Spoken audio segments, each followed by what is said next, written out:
Cinema industry అంటే ఎంత కాంపిటీషనో మీ అందరికీ తెలుసు. ఒక సాధారణ కుటుంబంలో పుట్టి అంచెలంచెలుగా వెదుగుతూ అనేకమైనటువంటి బిరుదులు తీసుకొని ఒక చివరిగా మిగిలింది ఏంటంటే ఒక్క భారత రత్న తప్ప అన్ని స్టెప్పులు ఎక్కినటువంటి వ్యక్తి మన అందరి పెద్దన్నయ్య చిరంజీవి గారి అని చెప్పేసి ఈ సందర్భంగా మనం చేసుకుంటాం. పద్మవిభూషణ్ మనందరికీ ఎంతో గర్వకారణం. నాకు అత్యంత ఆప్తులు, నా శ్రేయస్సు కోరుకునేటువంటి వ్యక్తులు పవన్ కళ్యాణ్ గారు లాగా, నాగబాబు గారు లాగా నా శ్రేయస్సు కోరుకునేటువంటి వ్యక్తులు పెద్దన్నయ్య చిరంజీవి గారని. ఆయన ఒక అజాత శత్రువు అంటే ఉదాహరణ మెగాస్టార్ చిరంజీవి గారు అని చెప్పి సందర్భంగా మీకు మనం చేస్తాం. సో అలాంటి కుటుంబంలో ఈరోజు నేను కూడా మీకు ఒక తమ్ముళ్ళలాగా జాయిన్ కావటం నాకు చాలా ఆనందంగా ఉందని చెప్పి తెలియజేస్తాను.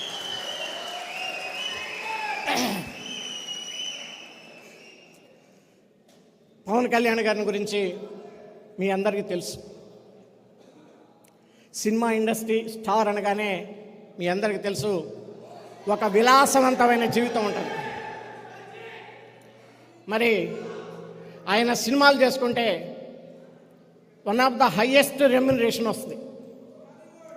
అవన్నీ వదులుకొని ప్రజల కోసం ఈరోజు వ్యక్తిగతంగా ఆయన ఎన్ని విమర్శలు చేసినా లెక్క చేయకుండా ప్రజాసేవ కోసం వచ్చారంటే మనం అందరం కూడా ఆయన్ని అభినందించాలని చెప్పి సందర్భంగా మీకు మనం చేస్తా ఉన్నాం. నాకు తెలుసు ఆయన ఇన్కమ్ ట్యాక్స్ పర్ఫెక్ట్గా కడతారు. నాకు తెలుసు రెమ్యునరేషన్ ఏదైతే వచ్చిందో ఆ డబ్బులతోటి పార్టీ నడుపుతున్నాడు. పార్టీ నడపటం అంటే అది ఆషామాషా పని కాదు. కానీ ఆయన ఎక్కడ తల వంచకుండా సొంత డబ్బులతోటి ఈరోజు పార్టీని మరి బలోపేతం చేశారంటే ఆయనకి మనం అందరం కూడా సెల్యూట్ చేయాలి అని చెప్పి కూడా ఈ సందర్భంగా మీకు మనం చేస్తాం. ఆయన 2 సార్లు నేను మాట్లాడిన తర్వాత నేను ఇంకా ఆయనకు దగ్గర కావాలి, పార్లమెంటు సభ్యుడిగా నేను పవన్ కళ్యాణ్ గారి పార్టీలో చేరాలి, ఆయనతో పాటు కలిసి ప్రజాసేవ చేయాలి అని చెప్పేసి నిర్ణయించుకున్నా. తప్పకుండా నా రాజకీయ జీవితం పవన్ కళ్యాణ్ గారితో కలిసి ప్రయాణం చేస్తానని చెప్పేసి ఈ సందర్భంగా నేను మనవి చేస్తా ఉన్నా. నేను ఎన్నో ఒడుగుదొడులు చూశాను. దేనికి భయపడాల్సినటువంటి అవసరం లేదు. నేను ఒక కుగ్రామం నుంచి, చిన్న గ్రామం నుంచి నేను వచ్చాను. నాకు బాధలు తెలుసు, ప్రజాసేవ అంటే తెలుసు.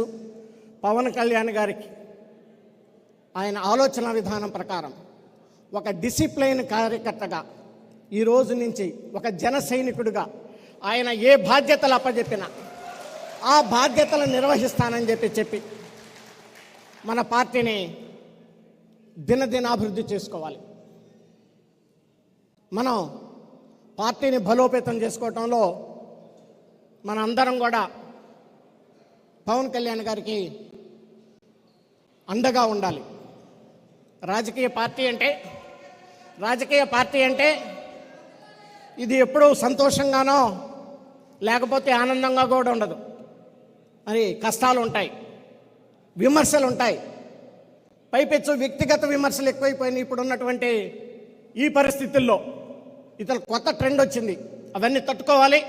వాటన్నిటికీ నేను సిద్ధంగా ఉన్నానని చెప్పేసి కూడా ఈ సందర్భంగా మీ అందరికీ కూడా మనవి చేసుకుంటూ మరొకసారి ఈ జన సైన్యం మధ్య ఇక్కడికి వచ్చి పెద్దలు నాగబాబు గారు ఉన్నారు. వారు మరి మనకి పార్టీకి కూడా అండగా ఉంటున్నారు. అలాగే నాదెండ్ల మనోహర్ గారు ఉన్నారు. వారు కూడా ఎంతో రాజకీయ అనుభవం కలిగినటువంటి వ్యక్తి. మన కామన్ ఆంధ్రప్రదేశ్లో ఉన్నప్పుడు డిప్యూటీ స్పీకర్గా అలాగే క్లిష్ట పరిస్థితుల్లో రాష్ట్రంలో రోజుకొకళ్ళు పోయి షో చేస్తూ ఉంటారు, ఇదిగో నా రిజిగ్నేషన్ తీసుకోమని చెప్పేసి. ఆ రోజు మీ అందరికీ తెలుసు. వాళ్ళందరినీ తట్టుకొని అసెంబ్లీని పర్ఫెక్ట్గా నడిపి పవన్ కళ్యాణ్ గారితో ఆయన అనుభవం కూడా పంచుకోవడం చాలా